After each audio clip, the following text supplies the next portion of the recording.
At a young age of 7 years old, I was sexually abused. And some of you might relate to that, but that having such a tragic thing, such a traumatic thing happen to you at such a young age, that really affects you negatively. I grew up with anger and confusion, and I was lonely in what I had experienced. In elementary school, I switched from big schools to small schools, public schools to private schools, because I had such bad grades and I needed more of a personal assistance, more of a personal touch from my teachers. If I'm being honest with you, I didn't really feel like I belonged in either one of those schools. Come middle school, and I started to develop some insecurities, and I started to develop some awareness of like how depressed I was. Because when I was so young, I just had this traumatic experience. I didn't really know how to think about it, but come middle school, I started to understand it a little more. And so I started to understand that this is traumatic things happening in my head. These are thoughts that I need to silence. So I started partying, started smoking cigarettes, getting introduced to a lot of things that could try to help me escape from the reality that I was experiencing. Because those things, they kept negative thoughts and negative feelings in my brain. So I just wanted to feel normal. I just wanted to forget those experiences. Come 7th grade, I got kicked out of school for just making so many bad decisions for whatever reason. And getting kicked out of school, I was only there for a couple of years with all those new friends. It was pretty embarrassing. I felt ashamed getting kicked out of school. So I kind of let that opportunity, I kind of let that experience be an eye-opener for me, because I didn't want to go back to public school, and getting kicked out of school was pretty embarrassing. So I felt that I needed to make some changes in my life. I felt that I would use this opportunity as an eye-opener and start to get better. And so I convinced myself, my parents, and that school that I would get better and be better. So they let me back.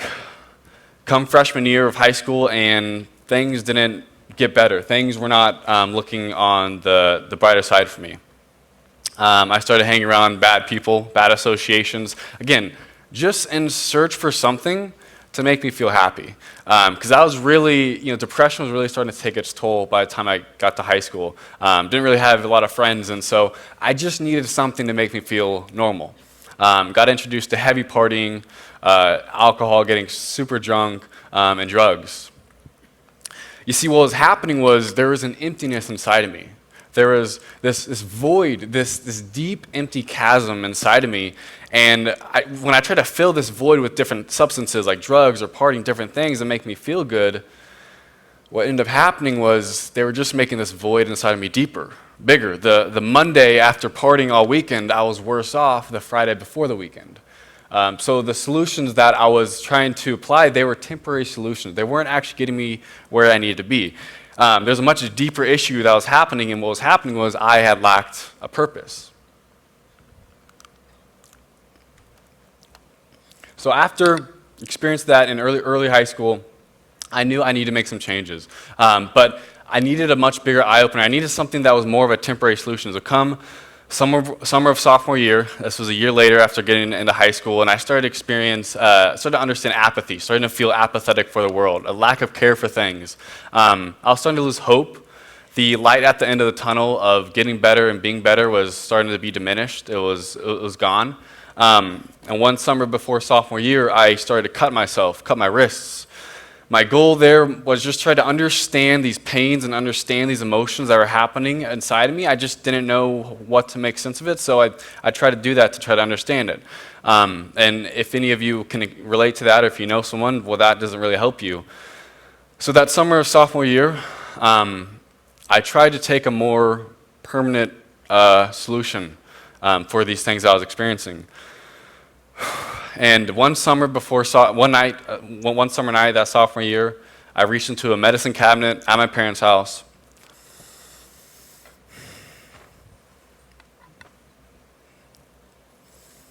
And I filled my wrists with pills and threw them down my throat with the goal of trying to silence the noise and the chaos that I was experiencing for myself and felt that I was adding to other people's lives, right? I felt that I was becoming a burden to other people, my family, people were trying to help me. And if any of you know what that feels like, where you feel like your resistance is a burden, that's a terrible, terrible feeling. Well, I believe by the grace of God I survived, and I really didn't have anywhere else to go, and so I reached out to an old friend and just kind of shared some things with him. And this old friend, through some experiences, introduced me to God. Now, I want to stop right there. I want to kind of, before I keep going and keep sharing, as I get better, because obviously I'm here today. If any of you have ever experienced anything that I just said in the last 5 minutes that we've been sitting here, please find someone. Please find someone who you can trust and share things with and be vulnerable with, because it could literally save your life. So I wanted to get better. I wanted to be better. I developed a little bit of an elevated vision for myself, and I developed an elevated vision for the world around me. There's a poet by the name of Ralph Waldo Emerson, and there's a quote that I really appreciate of his. It goes, "The purpose of life is not to be happy, but it is to be useful, to be compassionate, and to know that and honorable, and to know that you have made some difference in the life that you have lived." That quote really stuck with me. It really kind of pushed me to think about different things, because you got to realize, when I was depressed, the questions I would ask were, how can I make myself better? How can I make myself happy? But you can't really blame me, because I was depressed and I was experiencing so many of these things. But when I flipped the script, when I changed the narrative and I started asking, well, how can I help someone else? How can I make someone smile? It made me feel more fulfilled and alive than any other party I'd ever been to. I had an opportunity to visit Haiti, a third world country, on a service trip. And I had this newly found passion, or this purpose that I was beginning to understand in serving others, validated. Knowing that you could make some difference, knowing that you could be useful in other people's lives, it changed my entire world. To know that someone else could walk away into their normal lives because of something that I said or something that I might have did, it gave me a new direction. That's kind of where I found my purpose. I kind of fell in love with this concept of serving others. It was therapeutic to me. It, of course, made other people better. It was mutually beneficial, made the world, kept the world moving. So I wanted to serve people for the rest of my life. I wanted to make a career out of it. Well, at the time, I had a mentor that I'm very thankful for, and he was an entrepreneur. Well, at the time of being in high school, I had no idea what that word meant, nor even knew how to spell that word. But when I analyzed his life, when I looked at him and his family, people often had amazing things to say about him. His family were often doing things for other people. So yes, they were rich monetarily from the money standpoint, but they were rich in life too. They were often doing things for other people. So he inspired me to research this word entrepreneurship. And through my research online, listening to podcasts, talking to people, I had found that entrepreneurship at its core is about serving others, creating conveniences in the marketplace, adding value to people's lives. So I wanted to try it out. I wanted to test this entrepreneurship thing and see if it was for me. I was a skateboarder at that time and still am today, so I launched a company called Void Longboards. We were a manufacturing company that focused on creating a safe space for young people to talk about life. Now, during this time, this was sophomore year of high school, going into junior year. Being in high school, I had lacked many skills. There's a lot of gaps in what I had known, which is okay, by the way. It's totally fine to start and not know things. But because of that, I spent a lot of time researching things, learning new skills, listening to podcasts, reading books. And there's a quote that I came across. A quote by a guy by the name of John Lubbock. He's a philanthropist from the 1700s, a few years ago. And the quote goes, "To do something, however small, to make others happier and better is the most elevating hope and the greatest ambition which can inspire a human being." And that quote summarizes my introduction into entrepreneurship. You see, my first company failed. I actually lost $8,000, all of my own money. That really sucked. But through that experience, no matter what, even though the business closed at a deficit, I was drawn to entrepreneurship because how much it impacted my life and how much I saw I was able to make an impact on others. You see, through that experience, I learned so many different things about myself and the world and what I was best at. Failure will not keep you from being successful. The fear of failure will. Learn to speak to those negative concerns and overcome them.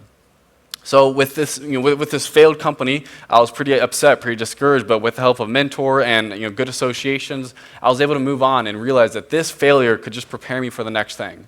So I went to my mentor and I said, "What's next? What's the next thing for me? I want to still be serving other people. I want to feel fulfilled, and I want to feel that I have a purpose on this earth." And he said, "Double down on your strengths. focus on like the one thing you're best at. If there's one thing that you're good at with your company, Void Longboards, do that one thing. And through this experience, I would read lots of articles or read lots of blogs about marketing and through marketing social media. And so I wanted to explore the depths of social media. I wanted to test what content made people react so that I can maybe build an online brand. And with being a physical product company, it really intrigued me. So with an 8-month period of time, I had reached over 100 million organic impressions without spending any ads, just testing content, getting things to go viral. I want to stop right here before I keep going. While it was cool to have some campaigns go viral on social media, this screenshot is what one of my accounts for one of my months, for 1 month for one of my accounts might look like, 10 million impressions. But while it was cool to have like social media campaigns go well, and while it was cool to have a company and build these cool skateboards and longboards for people, and feeling fulfilled, it was still pretty tough to be an entrepreneur in high school, to be young and be an entrepreneur. There weren't very many people that were my age that I could relate to. So I'm very thankful for the associations and the mentors and the tribe of people who I had around me to keep me motivated, keep me encouraged through these times. Because failing a company and then bouncing right back is not a very easy thing to do. But again, with the help of other people, I mean, you can do so much more than you might be able to realize. So I started this social media marketing company. And my goal for this company was to leverage it as a platform. To, of course, make money, but to meet people, to learn new things, to develop, to learn new perspectives, because those are the things that were really keeping me wired, keeping me motivated. Later in life, I was featured on Forbes, and a quote that they quote that they highlighted that I followed at that time and still follow to this day is, "Be a student of the world, not only a student of the classroom." And what that quote means is if you are a student of the world, that you recognize that every single person in this world can teach you something amazing.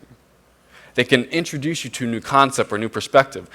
The fact that you guys are here, I mean, there's so many people here that you can learn things from or be inspired by. And so if you think about the people who you meet on a daily, weekly, or monthly, or yearly basis, I mean, you'll be amazed by how much information you have. And I don't want to even talk about how you also have Google in your pocket. There's just so much opportunity. Curiosity is a beautiful thing. That picture's really blurry. Around this time, again, you're meeting people, starting new things. Those are the things that really kept me motivated, kept me excited. This picture's a little blurry, unfortunately, but around this time, I launched a nonprofit with some friends called Project Reach. Project Reach builds sports camps for individuals with special needs. In our local community, we recognized a gap, and we filled that gap with Project Reach. This picture was the first camp of our first year ever, and now 4 years later, I'm just an advisor, so I'm not really involved in implementation, but 4 years later, Project Reach has over 400 campers coming out each year, so I'm really excited about that.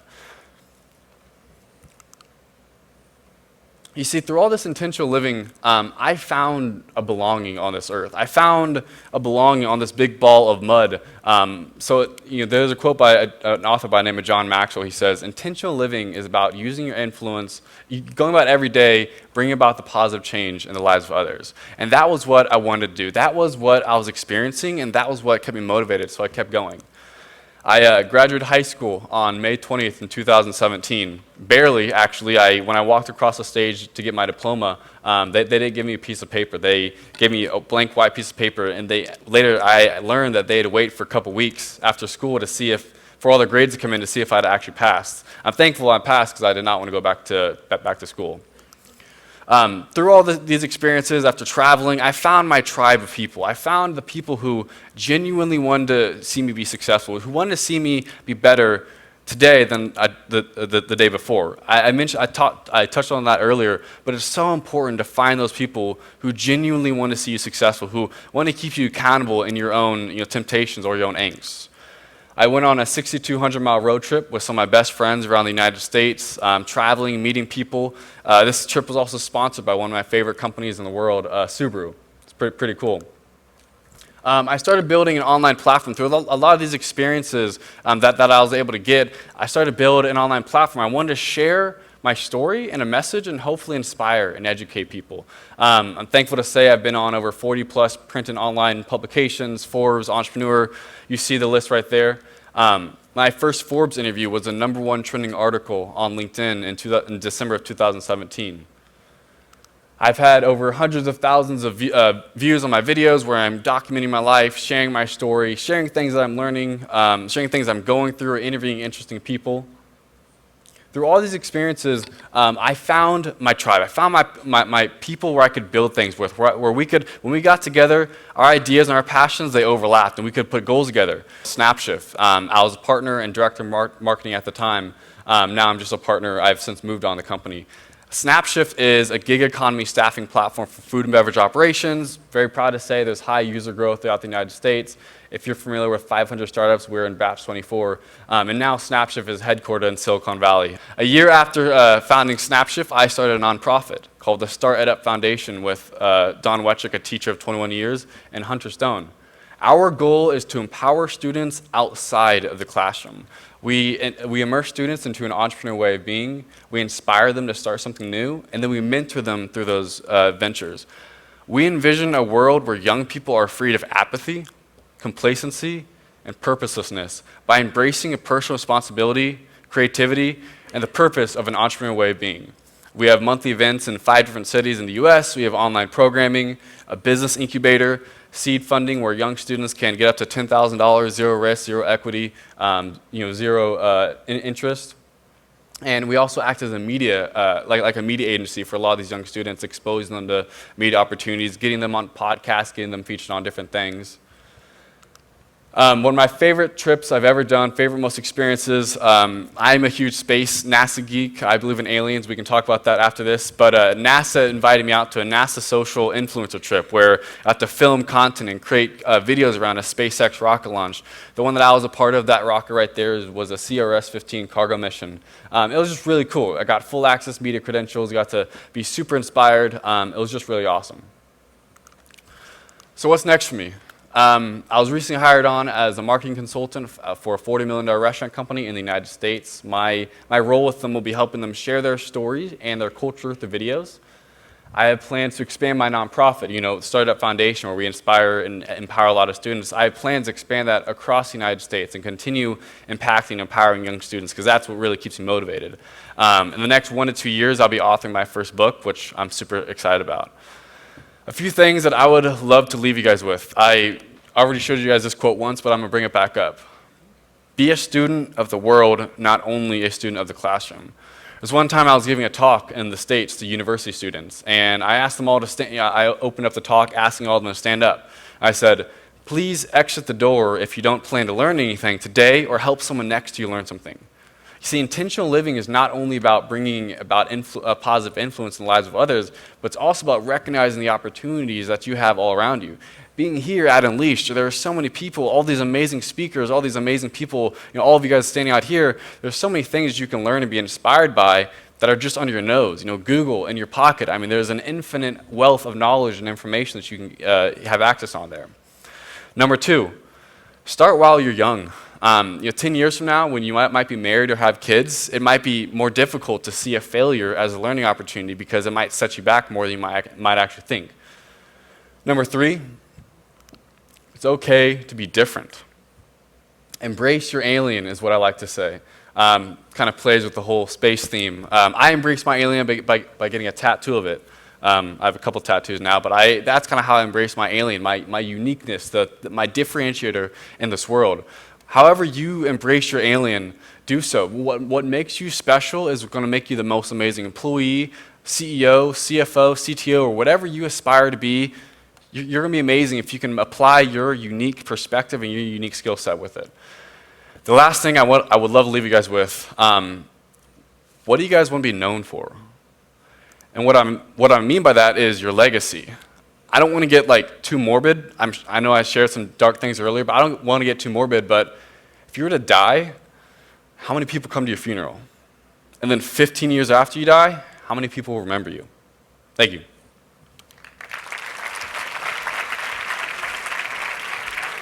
Oh yes.